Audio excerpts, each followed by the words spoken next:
Good evening. It's 9 p.m. here in South Korea, and thank you for joining us on Arirang News. We begin with growing export concerns in the country. Falling exports took a big bite out of the country's trade balance in January. In fact, the nation recorded a worst ever trade deficit last month. Our economics correspondent Shin Ha-young starts us off.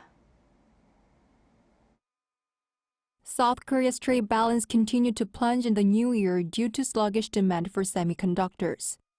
According to data released by the Ministry of Trade, Industry and Energy on Wednesday, the country logged a record-high trade deficit of $12.7 billion in January.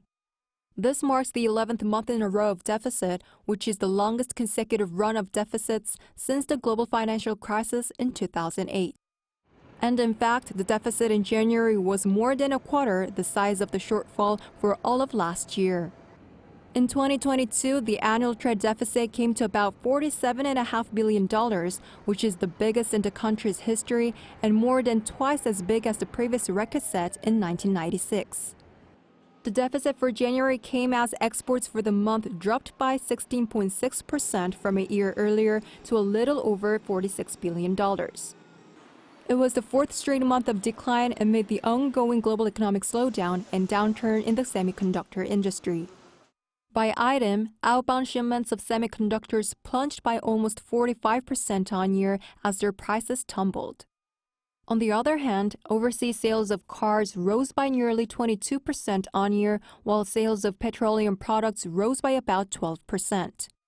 The report also cited the base effect as a factor behind the fall in overall exports, which came as exports in January last year had the strongest performance for any month of January.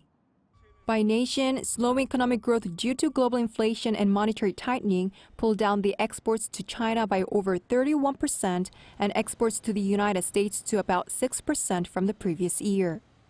Meanwhile, South Korea's imports were down for the second straight month with an on-year decrease of 2.6% to almost $59 billion.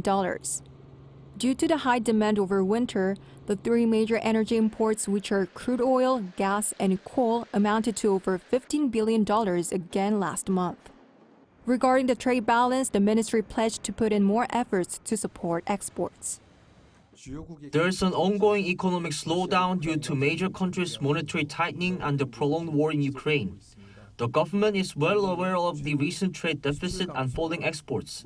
We will do everything we can to improve the sluggish exports. The official added that the minister will make on-site visits to address any export bottlenecks. Meanwhile, South Korea's Finance Minister Chu Kyung-ho blamed the fall in chip prices and the high energy demand.